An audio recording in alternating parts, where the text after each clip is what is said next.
पूरे झारखंड में पंचायत चुनाव को लेकर जैसी सरगर्मी समाप्त हुई, नगर निकाय नगर परिषद चुनाव को लेकर निर्वाचन आयोग एक्टिव हो चुके हैं। आपको बता दें कि झारखंड में 14 ज़िले ऐसे हैं जहां पे नगर निकाय का चुनाव होना है और कई ऐसे ज़िले हैं जहां पे नगर परिषद, नगर निगम, नगर पंचायत का चुनाव होना है, जिनका कार्यकाल 2022 में समाप्त होगा। तो अभी हम आए हुए हैं गुमला जिला और वार्ड नंबर 10 में आए हुए हैं। तो यहाँ के जो पार्षद हैं उनसे हम जानेंगे कि इनके द्वारा क्या कुछ डेवलपमेंट यानी विकास का काम किया गया है। तमाम बिंदुओं पे बातचीत होगी। मैं पहले बता दूं कि मेरा नाम संजीव कुमार है, आप देख रहे हैं वेब समाचार।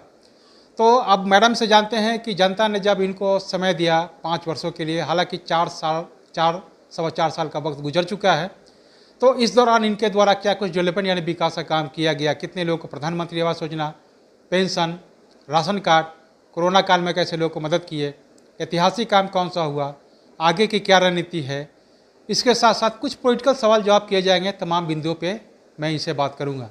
हमसे जुड़ गई हैं वार्ड नंबर 10 के पार्षद हैं आरफी परवीन जी हैं और उनके बगल में बैठे हुए हैं इनके पति हैं एमडी अशफाक। चूँकि वो सामाजिक कार्यकर्ता हैं और संगठन से भी जुड़े हुए हैं, वो वार्ड पार्षद के रूप में बनने का मन कैसे बनाया, तमाम बिंदुओं पे बातचीत होगी।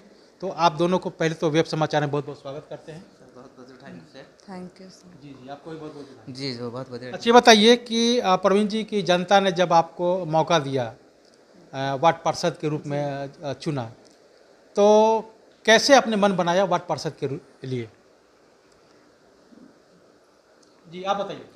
सर, ये वार्ड पार्षद के लिए सबसे पहले तो हम अपना मन बनाए थे कि हम उठेंगे, लेकिन मतलब कि लेडीज सीट होने के कारण मतलब कि हम लोग बातचीत होने लगी, तो हम मैडम को बोले कि ऐसे ऐसे बात है, तैयारी करना है, तो क्या आप मतलब तैयार है? तो मैडम बोले कि अगर आप बोल रहे हैं तो हम खड़े होने के लिए तैयार है, आप मेरे साथ दीजिएगा, हमेशा हम आगे रहेंगे। जी मतलब तैयारी आपकी थी जी, लेकिन भाग्य इनका था। जी सर, जो इनको वार्ड पार्षद बनना था। जी जी। शादी कब हुई थी आपकी? शादी मेरी 2009-10 में हुई थी सर। 2010 में हुई थी। जी। तो मतलब इनके भाग्य में लिखा हुआ था कि वार्ड पार्षद बनना है, मेहनत आपने किया और सारा श्रेय मैडम लेके चली गई। तो मैडम से पूछते हैं कि ये बताइए कि जब जनता ने आपको वार्ड पार्षद के रूप में चुन लिया, तो करीब करीब कितने लोगों को प्रधानमंत्री आवास योजना का लाभ दिलवाए हैं आप? 35-40 प्रधानमंत्री आवास योजना दिलाए हैं। जी। ये बताइए कि पेंशन कितने लोगों को बनवाए होंगे?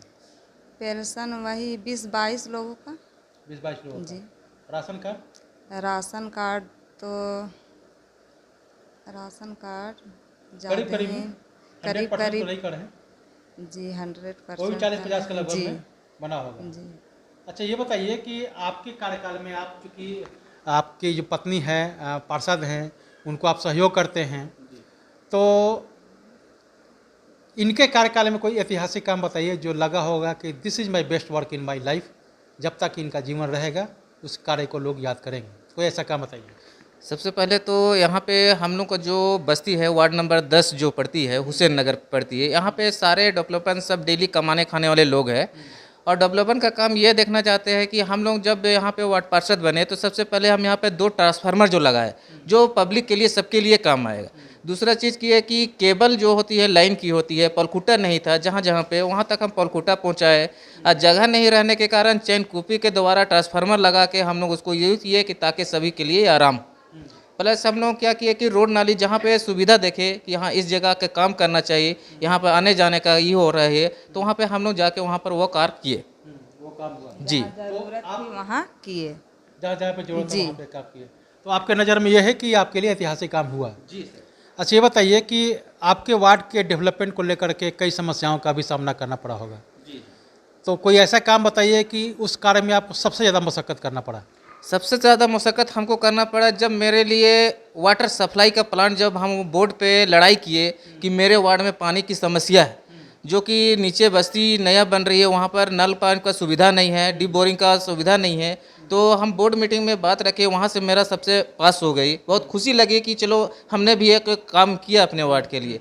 लेकिन जब पास होने के बाद हम पूरे वार्ड में हम सर्वे किए, लेकिन हमको वो जगह लगाने के लिए नहीं दिया गया, जिसके कारण उसको हम बाजार टार मोती मस्जिद के पास लगाना पड़ा। तो मतलब मजबूरन वहाँ पे लगाना पड़ा, लेकिन आपकी इच्छा थी कि अपने वार्ड पे लगाए। अपने वार्ड में जी।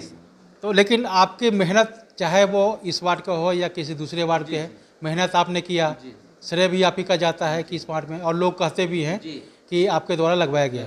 अच्छा मैडम, आपसे ये सवाल है कि आपके पास कई महिलाएं भी आती होंगी, जी। कहती हुई कि मैडम मेरे पास पैसे नहीं है, मैं स्वरोजगार करना चाहता हूँ, कैसे मदद करते हैं आप उनको? समूह के माध्यम से, ट्रस्ट के माध्यम से, कैसे? समूह के माध्यम से। समूह बना हुआ है, जी। महिलाओं का समूह बना जी। हुआ है, आपके पास आते हैं तो आप उनको जी, समूह समूह जुड़वाने का में काम जुड़वाने का कोशिश करते हैं। करते हैं, और वो वहाँ से अपना पैसे का लेन देन करके वो अपना काम धाम करते हैं। जी। अच्छी अपना बात जो भी रोजगार है अपना करती है महिलाएं लोग। करती वगैरह। जी। ये बताइए, आप बताइए कि इस वार्ड की सबसे बड़ी समस्या क्या है? इस वार्ड की सबसे बड़ी समस्या ये है सर कि बहुत सा जगह होती है जहाँ पे रोड और नाली का मतलब सोचते हैं कि यहाँ पे हम काम करना चाहे तो वहाँ पे लोग मतलब कि यहाँ पे नहीं करो, यहाँ पे नहीं करो, इस टाइप की भी समस्या बहुत सा झेलने की पड़ती है। और बहुत सा ऐसा हुआ कि तोड़ के उसको हम लोग क्लियर भी करवाए।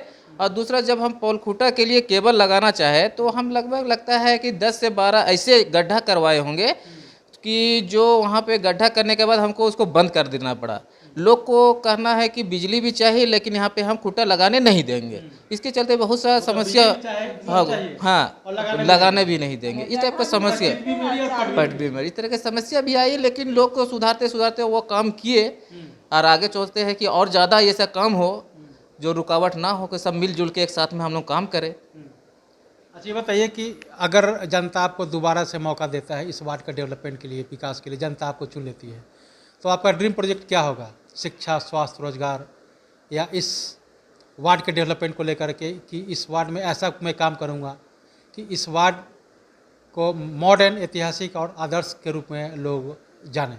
कोई आपने कुछ सोचा है ऐसा काम? सोचे तो हम सर ये बहुत सोचे हुए थे कि यहाँ पे हम लोग के एरिया में एक सामाजिक भवन या एक मैरिज हॉल बनाने के बात रखे थे, जिसमें हम बोर्ड मीटिंग में भी मैडम से के द्वारा, हम आरपी परिवहन के द्वारा बात रखवाए थे कि हम लोग के वार्ड में, लेकिन हम लोग के वार्ड में जगह नहीं रहने के कारण बहुत सी समस्या का सामना हम लोग को करना पड़ रहा है। जो भी कभी कुछ प्रोग्राम करना पड़ता है तो हमको रोड में टेंट लगा के करना पड़ता है, जिसके लिए हम लोग बहुत मतलबी है कि हम लोग चाहते हैं कि हम लोग को वार्ड में एक भवन हो, जो कि कोई प्रोग्राम करे तो लोग वहाँ पे आए, हम उनका इस्तकबाल करें वहाँ पे। लेकिन बहुत सी समस्या हो जाती है जिसके कारण से हम कर नहीं पाते हैं। अच्छा, तो अगर जनता दोबारा से मौका देती है तो इस वार्ड के डेवलपमेंट के लिए आपने कुछ मैनिफेस्टो बनाए हैं जो उस पर काम करेंगे कि यहाँ पे कम से कम एक मैरिज हॉल हो, समुदाय भवन हो? इसके अलावा और आपने क्या सोचा है? इसके अलावा जो उस लायक है, गरीबी, जो शिक्षा है, रोजगार है, लोगों को जोड़ने का काम करेंगे कि जो हम समस्या आज झेल रहे हैं वो कल मेरे बाल बच्चा ना झेले। मतलब इन्हें फ्यूचर प्लानिंग भी कर रखे हैं कि इस वार्ड में बेहतर से बेहतर काम हो सके। अच्छा ये बताइए कि इस बार जो है उपाध्यक्ष का पद जो है पार्षदों के द्वारा ही चयन होगा, पार्टी के द्वारा नहीं। आप क्या सोचते हैं, अगर जनता चुन लेती है पार्षद के रूप में, उपाध्यक्ष के लिए फाइट करेंगे?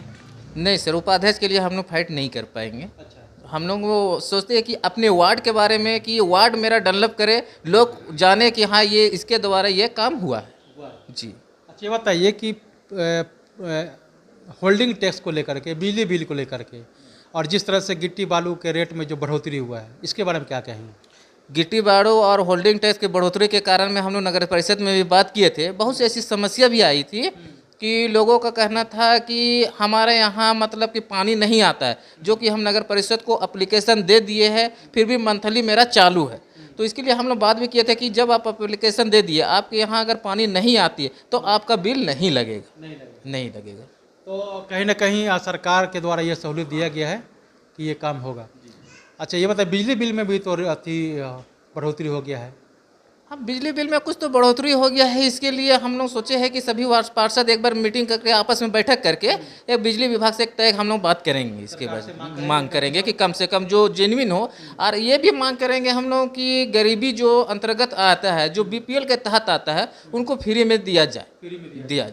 अच्छा ये बताइए कि झारखंड में कई मुख्यमंत्री आए और गए, आपके नज़र में बेहतर कौन? काम के मामले तो इससे पहले भी जो आपका रघुवर दास थे, उनका भी काम अच्छा था, साइकिल अच्छा था, हर चीज़ काम किए। उनके बारे में भी हम नहीं बोल सकते कि वो नहीं किए। बहुत ऐसे योजना को किए, बहुत ऐसा शासन किए, अच्छा लगा उनके। तो आपके नज़र में रघुवर दास की जो काम का है आपको अच्छा लगा। तो ये बताइए कि इस बार केंद्र सरकार के द्वारा जो है अग्निपथ यानी अग्निवीर पथ योजना है, इसके बारे में क्या कहेंगे आप? अग्निपथ योजना, जी, तो 4 साल के लिए रोजगार दिया जा रहा है। अच्छा नौकरी अग्निपथ करेंगे। 4 साल के लिए जो अग्निपथ के लिए रोजगार दिया जा रहा है, तो सरकार से जिस तरह के बहुत सारी जगह में देखे हुल्लड़बाजी और तोड़ फोड़ बहुत सारा मतलब की हुआ, तो हम तो यही चाहेंगे कि आपस में तय करके एक निर्णय लेना चाहिए कि क्या इसका सही में सीमा होना चाहिए और क्या मतलब इसका ये होना चाहिए, एक मांग रखना चाहिए। लेकिन हाँ, आपस में क्या है कि हम उसको मार रहे हैं, उसको तोड़ कर रहे हैं, ये आपस में हम अपने आप में तोड़ रहे हैं, तो एक बैठक कर एक निश्चित रूप से हम लोग इसका विरोध कर सकते हैं। जी यानी सरकार को इस पे विचार करना चाहिए। जो उम्र सीमा है 4 साल से बढ़ा कर कुछ आगे होना चाहिए और वो काम होना चाहिए। तो ये बताइए कि 1932 खतियान को लेकर क्या सोचते हैं? 1932 का खतियान जो लागू हुआ था, जो हम लोग बीच में हाँ लागू होने के लिए मतलब बात हुई थी, तो बीच में हम लोग जाति आय आवासीय लेके कुछ प्रॉब्लम भी हुई थी, जिसमें मतलब कि हम लोग को जाति बनाने के लिए कठिनाई हो रही थी। 1978 का हम लोग को नगर ये ब्लॉक पे मांगा गया था कि 1978 का जिसका खतियान रहेगा उसी का जाति प्रमाण पत्र निर्गत किया जाएगा। तो इसलिए 1932 तो हम लोग नहीं चाहते कि जो पहले से जो ये है वही रहना चाहिए, सबका बनना चाहिए, सबका भी कभी विकास होना चाहिए। इसमें सरकार को संशोधन करना चाहिए, विचार करना चाहिए, और जो यहाँ के मूल निवासी हैं या बाहर के हैं जो कई वर्षों से रह रहे हैं उनको भी सम्मान मिलना चाहिए। अच्छा, ये बताइए कि अंतिम सवाल आपसे है कि झारखंड के पूर्व राज्यपाल हैं द्रौपदी मुर्मू, उनको एनडीए ने उम्मीदवार बनाया है राष्ट्रपति के लिए, कैसा महसूस कर रहे हैं? बनना चाहिए कि नहीं बनना चाहिए? अभी राज्यपाल के लिए द्रौपदी मुर्मू जो आए हैं मैदान पे, हम लोग चाहते हैं कि वो भी बने, कि लोग झारखंड में भी बोले कि हाँ उनके द्वारा मतलब ये हुआ। और पहला ऐसा लेडीज है जो मतलब इस पे राज्यपाल पे खड़ी हो रही है, आदिवासी समाज से खड़े हुए। तो हम लोग को भी अच्छा लगता है एक दूसरे समाज से मिलजुल के हम लोग काम करें, और हम लोग चाहते हैं कि वो भी आए, अच्छा मतलब लगे। जी, तो आपने सुना कि जिस तरह से वार्ड पार्षद हैं,